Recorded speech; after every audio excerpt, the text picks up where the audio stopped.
And here we are for round 7 of Pro Tour Theros here in Dublin. And on our video feature match, we're just closing in on Lukas Jaklovsky of the Czech Republic against Jon Stern of Canada. There's Jon on your left. And these players, we've got a few different decks to watch this round, Brian. Red, green, undevoted. Just, you know, Polychronos and Stormbreath Dragons on both. Stormbreath Dragon on both sides of this matchup. But Colonian Tuskers. They're pretty sweet. 3-3 for 2. 3-3 for 2 coming down for Jon Stern. Let's see if he can pull it off. We've got a little bit of scrying going on from Jaklovsky. He does like his control decks, and this not the normal control deck from him. No. This again. I guess there's a tiny bit of white here. You know, we see the Temple of Silence. He scryed with it. And a Scavenging Ooze there from Jon. First creature on the board. No creature in the graveyard yet, but still a beater. Yeah. You know, especially against, you know, maybe a slower deck that's going to take a little while to get set up. And we see there Jaklovsky's record on the right-hand side of the page. Already 50,000 in career winnings, in spite of being just 22. And what have we got coming from him here? He's immediately getting rid of that Scavenging Ooze. Just dreadboard it. No point letting it stay on the battlefield, potentially getting larger and making racing difficult.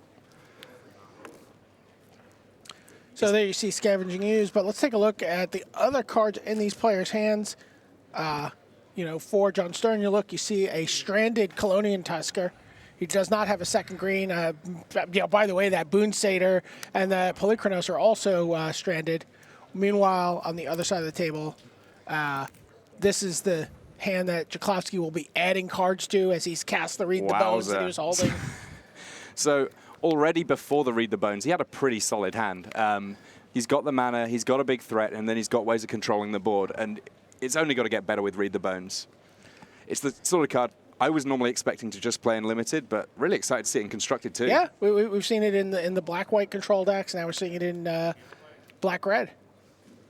And that 2-life probably not being attacked as hard in this matchup as it would be from some of the other red-green decks or more or less mono-red decks that we've seen this today so far. But it looks like Jon Stern there has got his third land. It's a stomping ground. He's going to take his 2 damage in order to get mana, and there's that Colonian Tusker, the 3-3 for 2 mana. Right on time.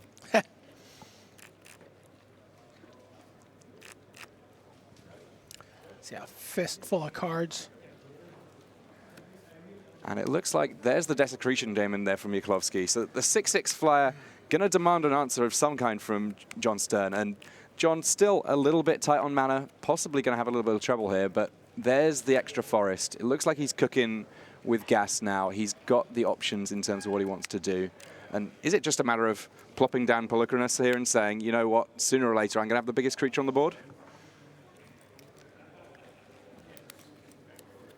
Well, everything certainly starts with getting that guy in play. But again, you know, what's kind of interesting about this deck is he's playing a much more fair Polychronos. Yeah, there's no huge acceleration here, but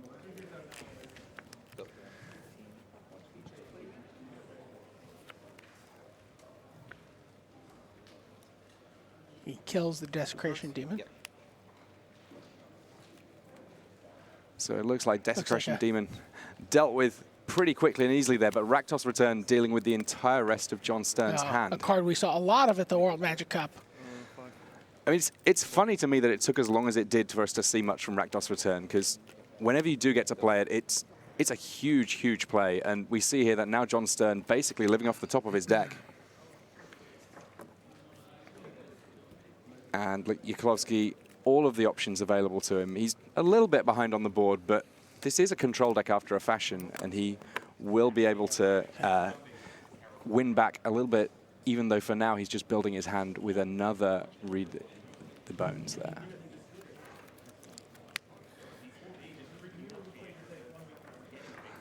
And we've found out that it was actually a Amizium Mortars and a Shock to deal with Desecration Demon. So makes sense. I don't think he minds too much taking the 2-for-1 there, because the red-green decks don't necessarily have loads of ways of dealing with something quite as large as Desecration Demon. And is this another answer from Jaklovsky, or is it time to start committing more threats to the board? I think he's going to play a Desecration Demon here. You dealt with the first one. Yeah, but now you have no cards in hand, so like you don't have a steady supply of creatures to make me keep this guy at bay. Yeah, I mean, you can only put off the demon for so long when you're drawing one card a turn, and it has to be a creature every single turn if he's going to keep it tapped down. Yeah. Frowns for team coverage. Antoine Ruel up 1-0 on Mete Zalakai on the back table. Although, hooray for Team Hall of Fame. Yeah, absolutely. The Hall of Famers, by the way, this has been quite the showing. There's more Hall of Famers playing, in this event than I think I've seen in any other. Clearly the class gets bigger every year, but there's a lot of Hall of Famers we've not seen for a while. A lot of people showed up that don't show up for every event. The Ruel brothers, Camille Cornelson's here. Oh, wow, I hadn't seen him. That's awesome. I know that... Here comes Stormbreath Dragon. So we've now got the Demons and the Dragons on Jaklovsky's side of the board, and not a huge amount from Jon Stern to fight it back. That Caryatid on the other side of the board not going to do a huge amount beyond helping Jon Stern's mana here, because all of Jaklovsky's threats potentially coming in the air. So the best it can do is be sacrificed to tap down Desecration Demon. Nothing stopping the Dragon, though. That one looks to be coming in for 4. What else is... What is Jon Stern going to do to get out of this? I mean, he seems to be in a pretty tough spot here because he can't really race. And the 4/4 Dragon now all of a sudden means that even if creatures are coming along to deal with Desecration Demon, he's on a 3-turn clock just from that. Well, there's the question from Jaklovsky. You're just dead, right? And you have no cards in hand. Am I missing an onboard trick? And he's like, yep, tick the demon out. Here they come, and that's a monstrous dragon. And that's game 1. Well, it will be. Yeah, there we go. Yeah. So pretty sort of straightforward start there for Lukas Jaklovsky. He's going bigger than the red-green decks, which is not something we've seen a whole lot of. Yeah, Stern missed stumbled a little bit. He got a Colonian Tusker stranded in his hand for a turn. Didn't hit GG on turn 2, and yeah, all of a sudden, and then Rakdos Return just wrecked him. We'd like to thank Card House Games for being an official card retailer here at Pro Tour Theros. Enter the code PTDUB when ordering on cardhouse.com for 10% off your next purchase. For more information, visit cardhousegames.com. So both players here going to their sideboard. It looks like Jon Stern has got a fairly sort of carefully worked out cheat sheet here. He's carefully made notes on what he should be doing in different matchups. He went to Trinity College and checked out a book on Standard. I would be intrigued as to whether or not there's a chapter about this red-black deck. This one, not necessarily one I was expecting. He's looking for a little illumination here. I mean, he's got a few options in here, but it's interesting to try and see which ones might be best for him. Things get a little rougher for him in game 2 when Jaklovsky gets to bring in Lifebane zombies. He does have Arbor Colossus, though. Now, that's an interesting monster. Firstly, a massive 6/6 for 5, but also, if he gets the time to do the monstrous ability, that will shoot something out the air. Sure. So, yeah, 6/6 guy that's poking its head up through the clouds. But again, Rakdos Return, he gets to, Jaklovsky can empty his hand, gets to Dreadbore, gets the Hero's Downfall, that thing. He's obviously not going to play into the Colossus. Sounds like Kai Bude's up 1-0 on Osip Lebedovich.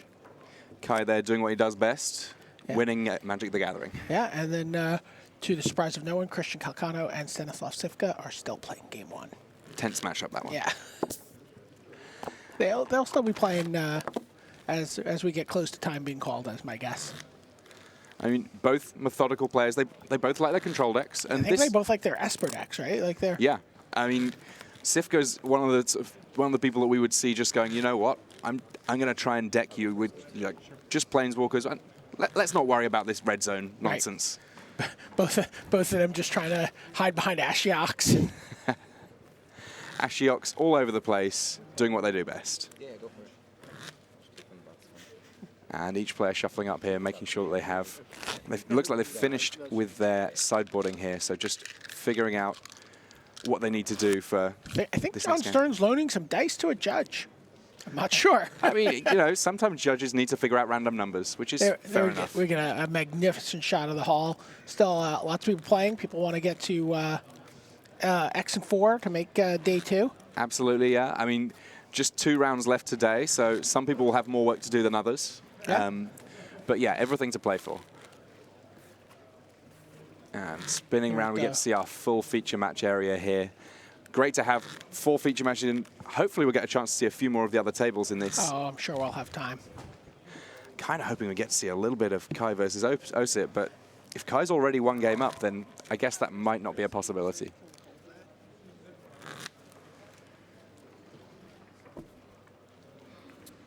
Lukas here just sort of cool as a cucumber. Yeah. He's been here plenty of times before.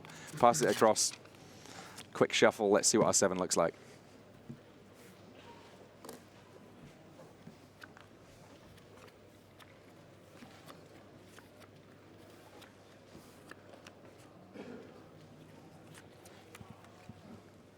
And it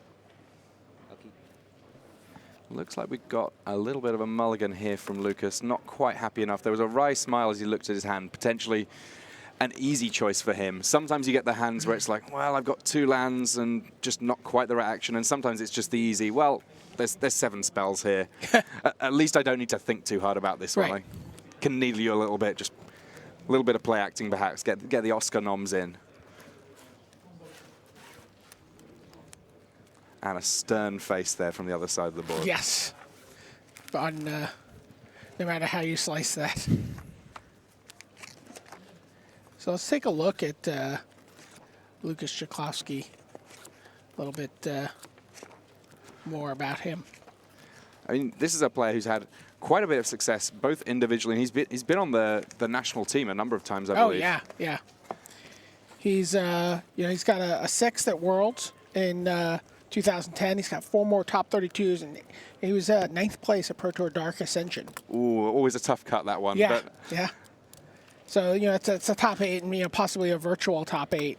And he's got 2 GP top 8s. And then he's in Rome 2009, his team was 3rd place.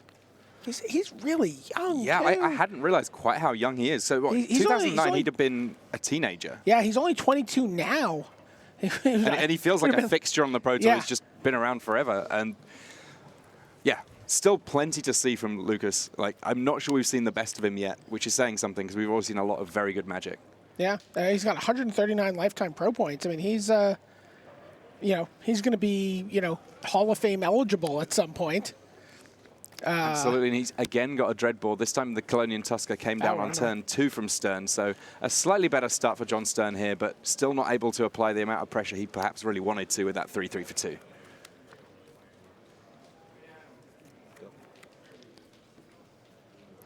Stern is passing the turn on turn 3. We're going to, both players. I mean, if you're going to miss a land drop, you kind of want your opponent to too, right? Keep it fair. Though, Pelukrinos the World Eater, not necessarily the fairest of Magic cards. Yeah, interestingly, the World Eater is going to get devoured here. Don't eat the Eater. Or, maybe you should. Don't eat the Eater, eat the game. So Jon Stern up to 25 life, but I'm pretty sure he'd rather have simply just had his 5-5 there. And but there's that Arbor Colossus you were talking about, but, what do they say about Arbor Colossus in the set review? Dies to Doomblade. Yeah. And they're, not able to get full value from his 6-6. Sucks up a burn spell. And here we see a Thoughtseize. 2 dragons there in Jon Stern's hand. Destructive Revelry. And a and a Burning Earth. Yeah. Burning Earth, okay here, but... He could have played it sooner. He didn't really. We see one non-basic right now from Jaklovsky. And Jaklovsky taking the dragon there. He who has the most dragons is probably in a pretty good spot in this matchup.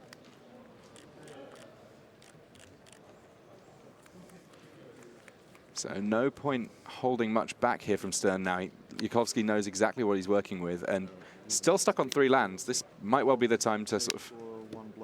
Oh, he's floating mana in response to that Burning Earth. And a Magma Jet here to hopefully smooth out his draws a little bit. Ah, well, that works. 2 lands there, straight on top of his deck. Still not necessarily loads of action from Jaklovsky next turn, but knowing that he's going to be drawing into what he needs to cast his spells. Pretty important at the Here, moment. I hear a very animated Osip Levidovic in the background, which makes me think they're going to go to a game 3. Ooh. I mean, to be fair, Osip Levidovic, one of the more animated players on the Pro Tour. But his animation is definitely proportionate to how much he's winning. That is true, yeah. Remembering the finals when he won his PT, he was pretty rambunctious, shall we say. Yeah. He sees 2 lands on top, and he's thinking about if he wants both or one. I mean, one of them is a non-basic, so, I mean, is there the argument you say, well, you know, maybe I could try and do a little bit better? I think he just wants his mana. I mean, take a little damage here. Yeah, I mean, at the moment, on 18 life, Jaklovsky pretty safe. There's not any actual threats on the board, though he knows there's a Stormbreath Dragon waiting in the wings, shall we say. At the moment, Stern, though, almost a mono-green deck, so he still needs a little bit of help to get the Dragon out. So it leaves both on top. First feeling is that it didn't really do anything. The Magma Jet that doesn't do much, but then there's Chandra. She'll do just plenty, ticking up for now, but at some point going to be a great source of card advantage potentially. This is what was being checked by Jaklovsky. He wanted to figure out whether or not his Chandra was going to get hit by Burning Earth. If I tap a land for mana, if you can like tell me the damage goes to Chandra or not. I think I can choose that. Yes, it does. But check. So, what's the question? So my question is, if I tap some non-basic land for mana, if he can deal the 1 damage to Chandra, or he has to deal the 1 damage to me. So, when it's non-combat damage controlled by your opponent. All right. So that means he can. So play for someone else. No, we didn't do anything. I'm just asking. Yeah. So he can redirect on my All right. selection. Thanks. I will not redirect. Take one. Go. Well, it's not one to redirect there, since that resolves before the Chandra. But Chandra perhaps not quite as secure as she might otherwise have been. I'll take one. 21. And there's Domri Raid. So it sounds like we have 2 matches tied up, a couple Hall of Famers. Kai Booty and Osip are tied at 1 apiece, and Antoine Ruel and Mate Zadelkai. Big Z bringing it back for the coverage Also team. tied at 1. Oh, and we have a result in the Calcano-Sifka staring contest. It's a draw. No, Calcano's up 1 game to nothing. All right. So this one we've seen immediately there. Domri Raid came down, ticked up to +1, and found a Colonian Tusker who joined Domri on the board.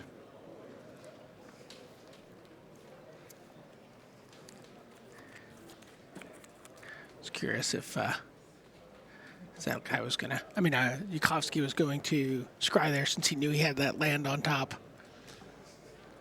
Another Magma Jet there. And the power of Scry, we've already seen it in Limited, and I guess with Thassa, we're seeing it a huge amount more in Constructed than perhaps we have done previously. Smoothing out draws left, right, and center, a really great addition to... Yep. No, never mind, sir. We got a misreported result there. I think that might be my fault. It sounds like Kai Buda made short work of Blavodovich, 2 games to 0. So Kai there now on You'll be able to read about 15 that on the points. text coverage. Yeah, Kai Buda 5-2.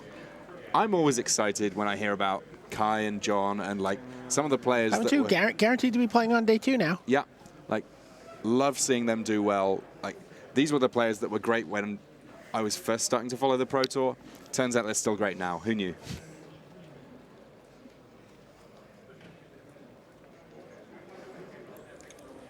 And Jaklovsky here, a bit of a decision on his hands.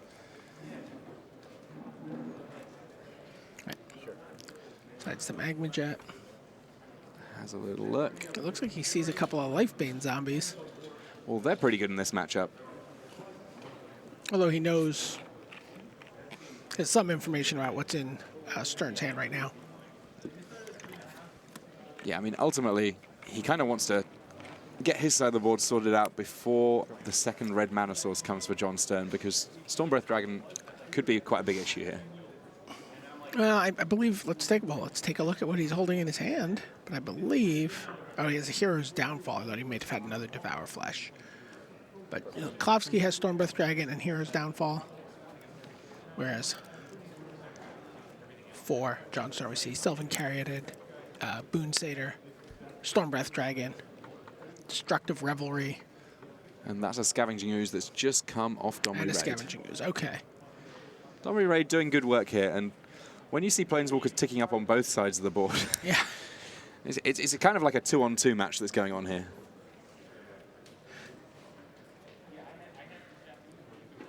Domri, hugely powerful, in part just due to the fact you can cast it for 3 mana, so it can get going really soon. Creature in 1. 22. And just enough creatures in the graveyard that Scavenging Ooze immediately able to do a little bit of pre-dinner snackage. Immediately up to being a 4/4 and helping Jon Stern's life, which was already looking pretty healthy anyway. Right, pretty robust. 23 life against the red deck. Pretty happy with that. And Jaklovsky still hasn't really been able to get a whole lot going here.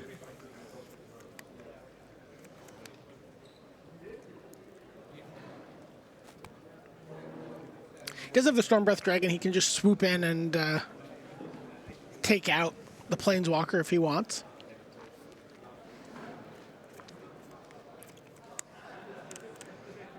But, you know, still has to contend with that. Exile the top part. Oh, so each of the Planeswalkers here. Oh, hi. Now, Chandra and Scry is a really nice combination. Not one I'd actually thought of until exactly now when we start to see it. Right. But yeah, like, knowing what's on the top of your deck makes Chandra Pyromaster so much more powerful. So much more like a Jace. Yeah, Jace is everywhere, and all of a sudden it makes sense that Jaklovsky doesn't need to be blue anymore. He's able to get his Jaces in other colors as well. Yeah. Yeah, Scry and Domri Raid equally doing good work. I mean, it's really changed the face of the format. Yeah. Interesting. Stern does not redirect any damage to Chandra from the Burning Earth. He's like, no, I'm gonna, I'm working on your life total right now. Fair enough. I mean, Chandra at this point is on such high loyalty that her ultimate is not necessarily something that we would expect to see a huge amount of, I wouldn't have thought, in this matchup. There's the land. Is there an incoming dragon? I mean, now there's a Desecration Demon in play, it's perhaps not quite so exciting, but looks like Jon's shaping up to tap quite a few lands here. I mean, it could be a bestowed Boon Satyr, but slightly unusual time to be doing it. So it's 9/7? Yeah. That now a 9/7 Scavenging Ooze. Not a bad spot to be in. Could we be about to see a fight? I think we are going to see a fight, yeah. That demon does not very often lose in a straight-up fight. And now we're going to see a little bit of a mauling of Take 1, gain 1. So, mauling of Chandra, or does he just drop Jaklovsky to 6? Yeah, he attacked Jaklovsky there. I think that's probably fair. I mean, what's Chandra going to do? How many cards? I mean, it looks like Lukas there looking at a Thoughtseize in his hand. I mean, ultimately, the cards that are in Stern's hand are not the problem here. That, a huge Scavenging Ooze, and yeah, something special is going to have to come here. Blood Crypt? Possibly not what he was looking for off Chandra there. He can, Hero's Downfall, the Scavenging Ooze, but it's going to leave him with, it'll leave Stern with a Lumbering Boon Satyr. Yeah, so Thoughtseize here getting rid of that dragon. Jaklovsky correctly identifying that was basically the last turn that he was likely to be able to snag it before it came into play.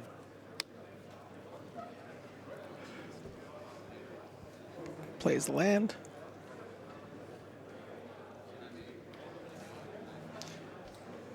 And he's ready with the Hero's Downfall. Murder Plus. We were calling it Murder and Mayhem.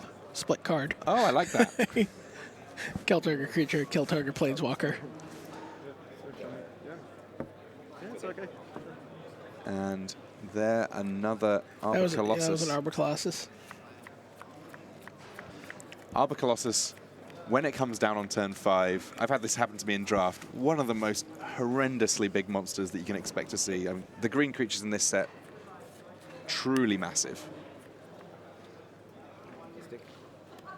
Except for that one. Just the 1/1, but the acceleration there still potentially important. And really, Stern here able to just sort of sit back and go, you need to find answers because I'm the one presenting the real threats.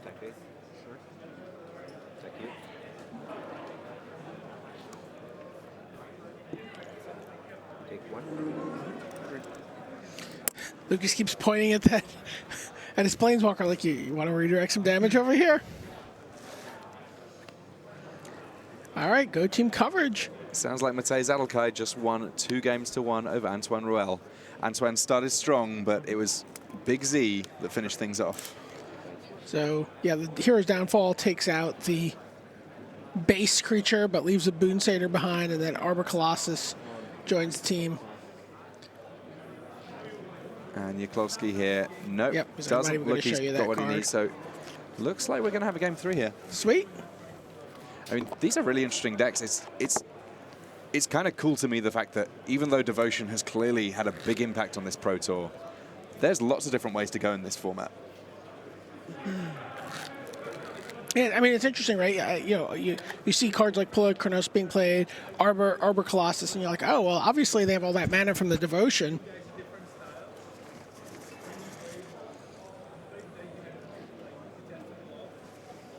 Qualifiers for the next Pro Tour have begun, and the format is Theros Sealed Deck. You could be on the big stage for Pro Tour Born of the Gods, taking place February 21st to 23rd in Valencia, Spain. For more information, visit wizards.com/PTQ. Look at these detailed notes. This is beautiful here from Jon Stern. He's consulting the ledger. It actually is. It's a ledger. That's fantastic. So it looks like in addition to sort of having his deck list, he may well have lists for every deck that you could conceivably think of in the format. Or, again, you talk to teams and like, well, I haven't really seen a deck here that we didn't think about. We tried something like that. So you do have a gauntlet of decks that, okay, this is the road that you're going to take if you're going to go black-red. This is the road you're going to take if you go Selesnya. These are the sideboard options. Yeah. So. And I think that the thing that seeing that ledger says to me is this is some proper preparation that's gone in here. Yeah. These are not hastily scribbled notes or sort of the result of a conversation over breakfast about the final thoughts on the format. This is a concerted, carefully planned attack for this Pro Tour.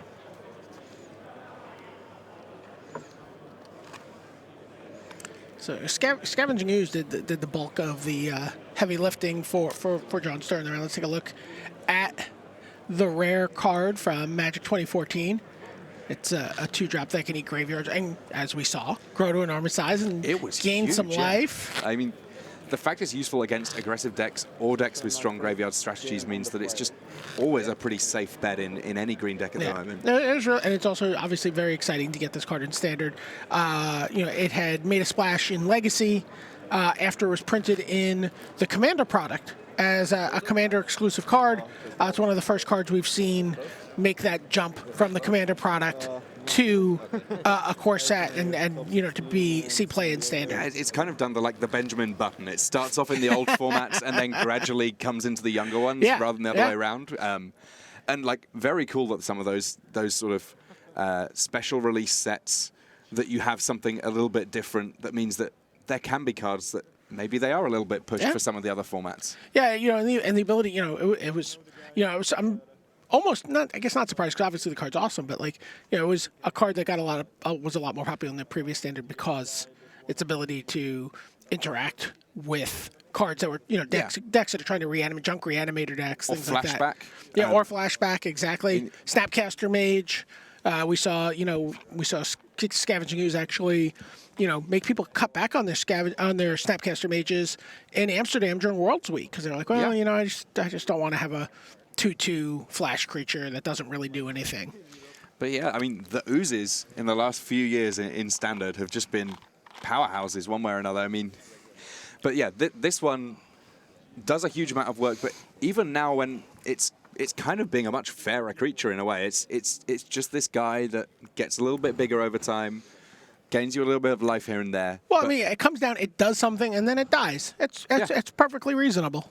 Yeah, and like it's a 2-drop as well. That if you draw it on turn 8, that doesn't mean to say it's completely irrelevant at all. No, not at all. And in some respects, it's just like it's a 5/5 for 5 on turn 8 or something. Yeah, it can get very big. It can be very Mistcutter Hydra-esque.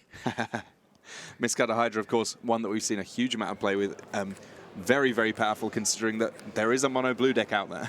Yeah. Lukas Jaklovsky, not happy with his 7 cards. He's sending them back. And that, of course, didn't bode well for him in the last game. So a little bit more pressure now. Lukas not necessarily one to show that pressure on his face, but he's got to be feeling it now. I just love that shot of the hall. The slow spin. Yeah. The camera. So many people still, hope is still alive for so many players in this room.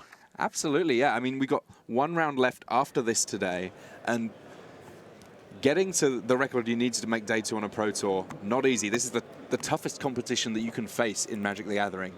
But yeah, all these players really playing hard to try and make it onto the day 2, and ultimately the big goal is Sunday, right? Yeah. Well, I mean, everyone comes in with different goals. I mean, there are people who are just like, you know what, I just want to learn something. I mean, there are people who certainly have that, experience going to the Pro Tour. All right, we're underway here. It's a Blood Crypt from Lukas Jaklovsky. Stomping ground there from Jon Stern. So the Ravnica duels here. No scrying going on, but just regular coming into play tapped. Good to see relatively safe mana on both sides of the board, though. We should have a good game here. I mean, we'll see how good a game is when Lifebane Zombie is just like, hum. And there's the ooze, straight down as a 2/2.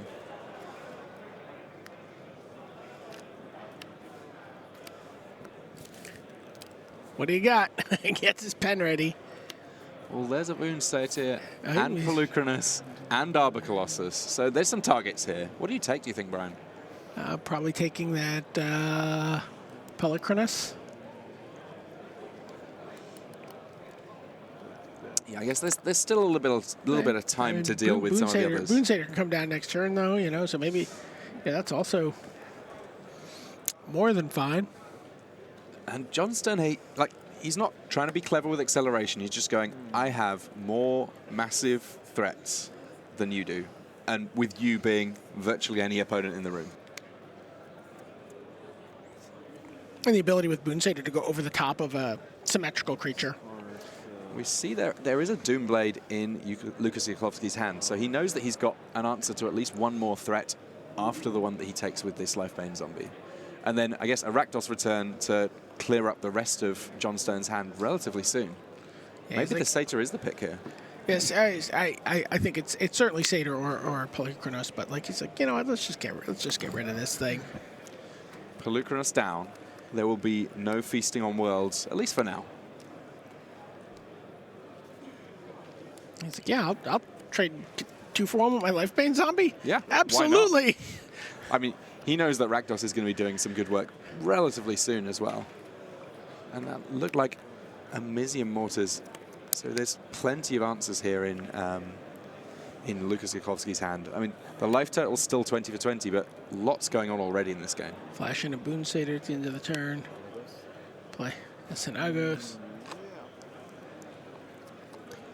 Now that looks to be a 2/2 red-green Satyr token coming down, and that's got haste, so a very quick offense suddenly appeared here for Jon Stern. Yeah.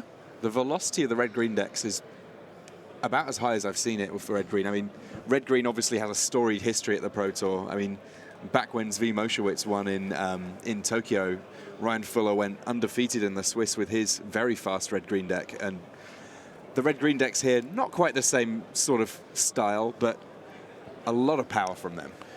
Here you see what Jaklovsky's thinking about.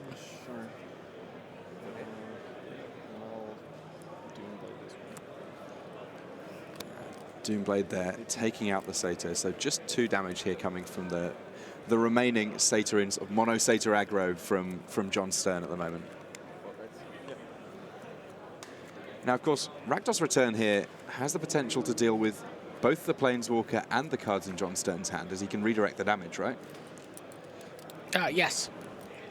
Yes, he can. Potentially a little bit shy on mana to get the full blowout. Looks like he's got another Lifebane Zombie. He knows there's an Arbor Colossus sitting in Jon Stern's hand. He can, you know, dispatch that. Yeah. The sideboard Arbor Colossus not so good when the sideboard Lifebane Zombies come down first. I don't know if that Arbor Colossus is a sideboard card. Is it? Okay. Yeah, 2 coming in from the sideboard. I mean, clearly very good against demons and dragons, which seems to be the way that Jaklovsky's going. But Jaklovsky just passes here.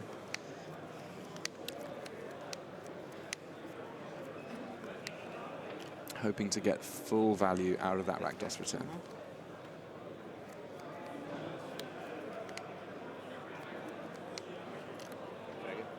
There's Stormbreath Dragon, but immediately that's dispatched with Hero's Demise. Does not want that one getting into the red zone. Just taking 4 from ever incoming Satyrs from the other side of the board. And there's the Rakdos Return. 3 damage to you, redirected to your Planeswalker. Ditch your hand. You can have those 2/2/2s. Let's see who wins. But I mean, I guess the good thing for Jon Stern, the way that he's built his deck is because it's got more threats, it top decks really well. Now, that being said, Anger of the Gods there means that all of a sudden Jon Stern literally just living off the top of his deck, and with a dragon coming in for Lukas Jaklovsky, this match may have just turned. Yeah, I feel like this match may have been there for a little while.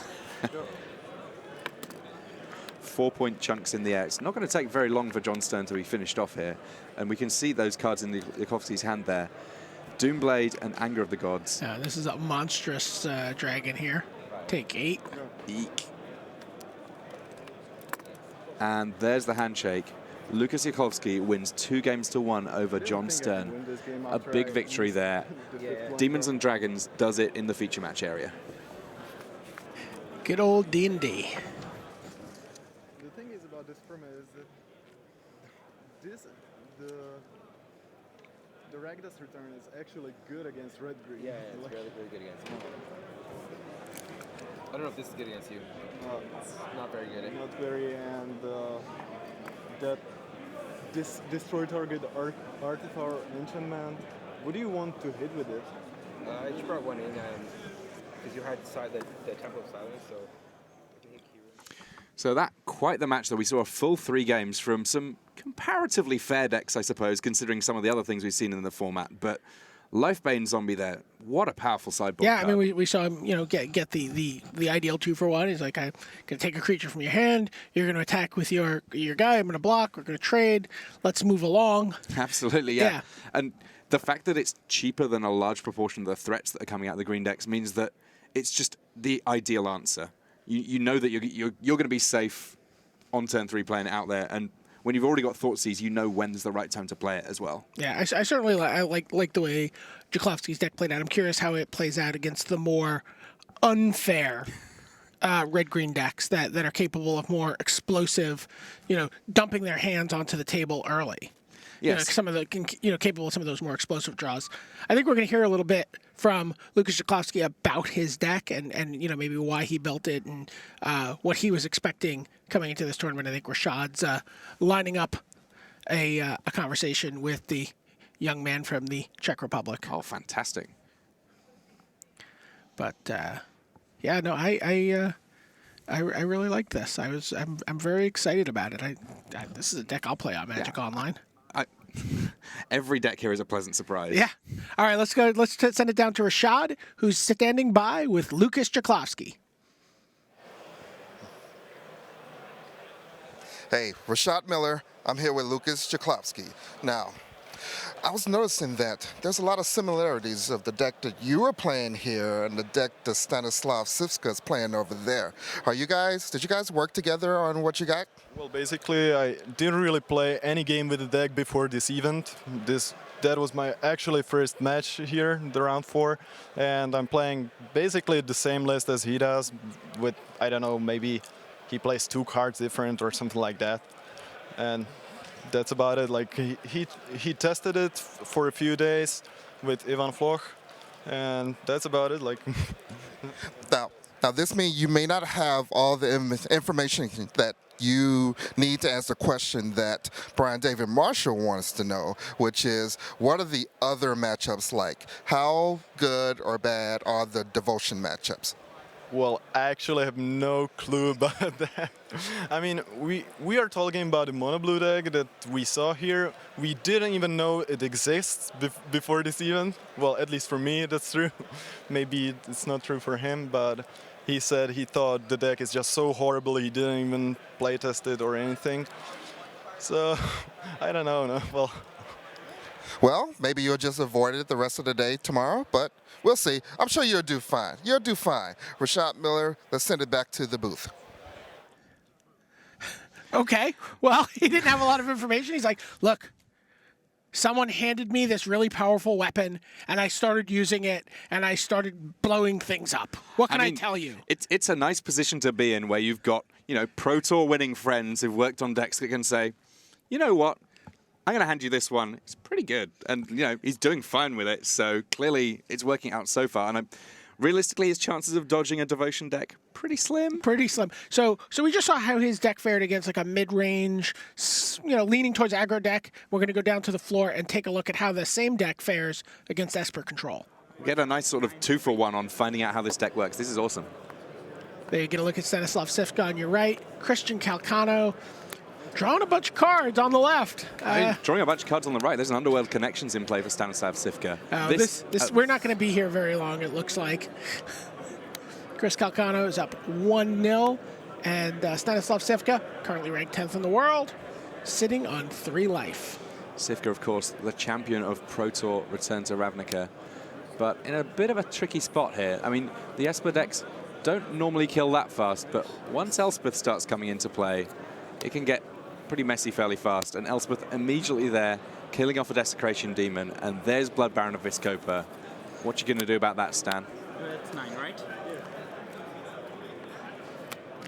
I mean, I guess a big Rakdos return here could just do it, right? Yeah. Like, how many lands does he have? How many negates does Christian have?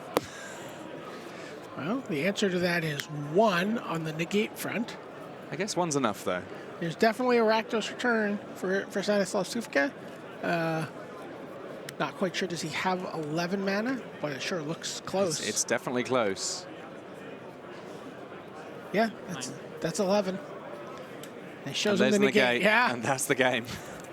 So he has an option for winning the game, but yeah, the counterspell's pretty good, as it turns out. Yeah. Christian Calcano wins that match 2-0, and then where does that leave Chris? Chris is on 18 points now, so he's X-1 on the tournament thus far. The only loss that he's had was also in the feature match area to Ben Friedman earlier on. There he was up against Naya and didn't quite pull it together, but Christian, he started great in the draft. He had Perforos and rode that to a 3-0, and he seems really, really happy with his constructed deck also. Well, he has a little bit of experience with this. A couple weeks ago at the Star City Open, first one of the season, he played the Esper Control deck. Has made some modifications to it. We did a deck tech with him. Zach talked to him about how his deck evolved over the 2 weeks and some of the changes he made. Very, very planeswalker heavy control deck. And I guess this is one of the slightly unusual decks in the format in that it is an evolution of an established deck rather than striking out entirely new ground. So he's got potentially quite a lot of experience playing with this breed of Esper control. This is the kind of deck Calcano really enjoys playing.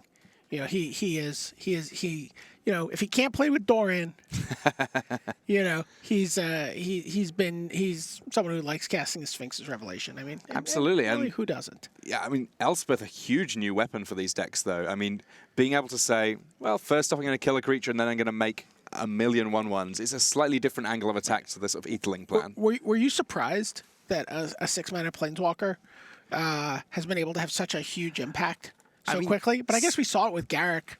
I mean, 6 is a lot. I mean, I guess the control decks do get up to that sort of mana, but like, I mean, Sphinx's Revelation, you get to cast it end of turn. 6 mana in your main phase. That means that really you want to have like, what, 8, 9, 10 lands in play? Or 6. When you get to make 3 tokens, you do get to, it does protect itself very nicely. Sure. And that one of the hallmarks of a good Planeswalker, right? Yeah, like plenty of cannon fodder to sort of get in the way. Under the bus. Yeah. Or, if they have Polucrinus, just, chop its heads off. Yeah, I mean, Polychronos is probably not a good thing to face down. But, I mean, again, Elspeth also comes down and just kills that. Yeah, absolutely. I mean, that's part of her hero's journey, I guess, in Theros, right? Yeah. Ashiok's been a big addition, I think, for Calcano. And hopefully we'll hear a little bit about how the deck has been treating him. We're going to send it right down to the floor to Rashad Miller, who's standing by with Christian Calcano.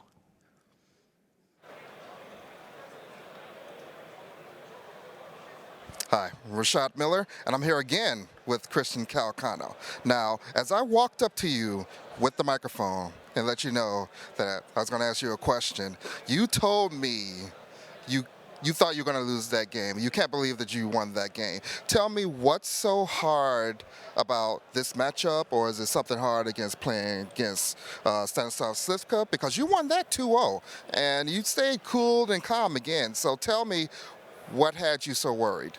Well, I mean, it's just against his deck, his mid-range deck. Like, there's so many things I have to worry about. Like, he can either go control and, have cards like Rakdos Return, Duress, Thoughtseize. He had Underworld Connections the entire game, drawing a lot of cards. But then at one point, he started going aggro with he had 3 Mutavaults in play and a Lifebane zombie. And I just got fortunate to hit my last Revelation late in the game, and it got me back in and drew me the Blood Baron I needed. So there you have it. Sphinx's Revelation, winning games yet again. I'm going to send it back to the booth. Sphinx's Revelation versus Rakdos Return. 2 sides of the coin, but it looks like in that instance, Sphinx's Revelation did it. Oh, well, yeah. I mean, the last Expel is going to be the one that gets you. I mean, or the last Expel that gets countered, as we saw in that exact matchup. Absolutely. Yeah, you can. So it sounds like we're ready to throw it back to the studio. Fantastic. It's been a great round. Yeah, and we've got one more round to bring you after this. Let's send it over to the news desk.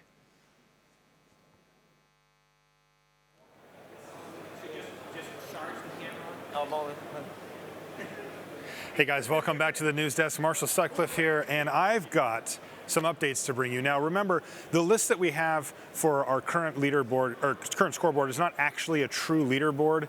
We took the people that were at 5-0 and a couple of select 4-1s, and we've been tracking their progress. We're going to be bringing you the actual leaderboard as we exit the day, after this next round. But I've got some updates. Let's bring that up right now. We have Sam Black has improved to 7-0. He beat Ben John 2-1. Ben, this is his first time his first time on the Pro Tour. He was sitting at 5-1. He's now at 5-2.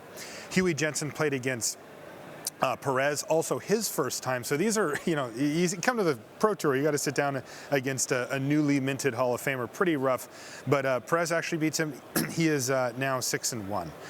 Looking down at BBD versus PVDDR. Yeah, that's a lot of letters, but from that alphabet soup rises Paulo Vitor Dama de Rosa 2-1 over Brian Brown to win, and PV is now 6-1.